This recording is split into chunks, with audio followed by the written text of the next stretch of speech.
Eu sei que você trouxe gráficos para a gente falar mais sobre isso, mas antes, até pegando um pouco desse gancho, desse cenário desafiador e até mesmo ali, você falou do fechamento, né, de OPA, a gente tem falado, inclusive trouxemos agora há pouco ali um aumento da questão de M&As, os números de M&As, e aí entrando aqui num tema também do dia, apesar de ser uma especulação pura, mas mercado da Faria Lima ontem só se falava ali em JBS tentando, né, possibilidade de tentar comprar Bradesco. Por mais que seja uma especulação ainda, na sua visão, faz sentido tanto para a JBS ou para a Bradesco? Pode fazer sentido.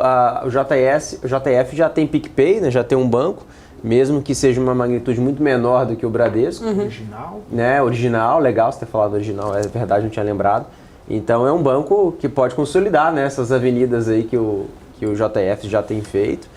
E também tem outras disputas, enfim, que já são públicas, né? A questão do Eldorado, tem outras questões aí que o mercado está começando a se questionar, né? Também a questão da energia, né? Da questão das Amazonas Energia lá no norte do Brasil, se realmente esse governo de agora tem facilitado e pode facilitar não só a regulamentação, mas também a facilidade de como isso pode acontecer, ou seja, financiamento, etc. Claro que está no campo da especulação, Paula, mas eu não duvidaria de nenhum movimento agressivo da JBS, né, do grupo, né, JF, nesse momento de governo atual, e tem destacado várias notícias, tá? Acho que pode ser factível, claro que está no campo da especulação, mas se tornar verdade essa notícia não me surpreenderia.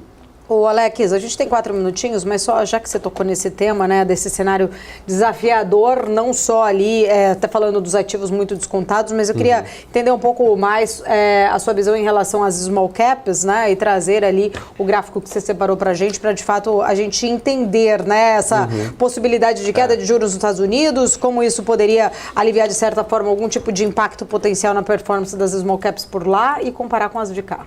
Perfeito. Vamos lá, então, colocar o gráfico na tela rapidinho para a gente comentar sobre esses pontos. Eu separei 2 gráficos, então, para vocês.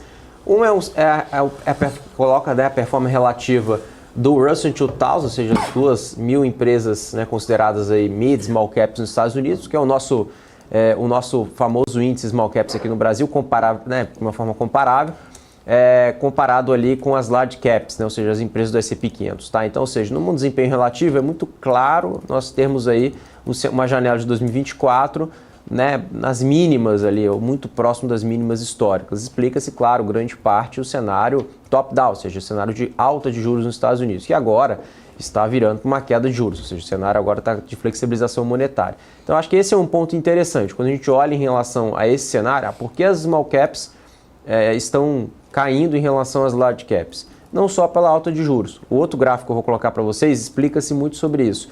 Não só precisa-se ter o corte de juros, mas as empresas também precisam ter o que a gente chama de earnings momento, ou seja, momento de expansão de lucro e também, né, sequencialmente, expansão de múltiplo. Não é o que está acontecendo agora, pelo menos na média.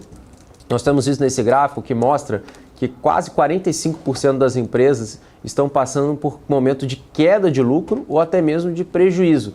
Por quê? Esse cenário de alta de juros, como o juros ainda está muito alto nos Estados Unidos, as empresas têm dificuldade de fazer refinanciamento, né, têm dificuldade de ter uma alavancagem financeira de uma forma saudável para expandir suas operações, então as companhias acabam sendo prejudicadas por esse momento, até pela inflação mais alta do consumidor, afeta consumo, enfim, é um efeito em cascata.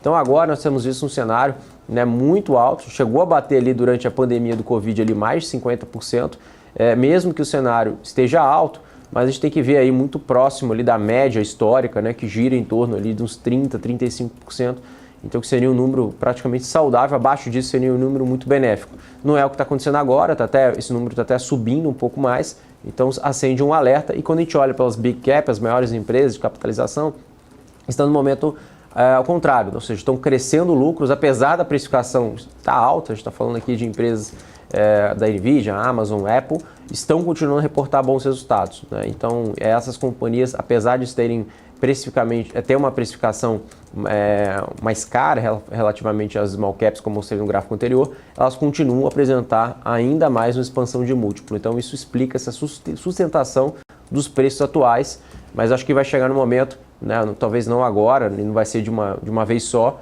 mas os juros caindo, isso vai trazer claramente um cenário mais benéfico para as companhias de menor capitalização. Paulo, acho que as companhias já estão começando a se movimentar para isso internamente.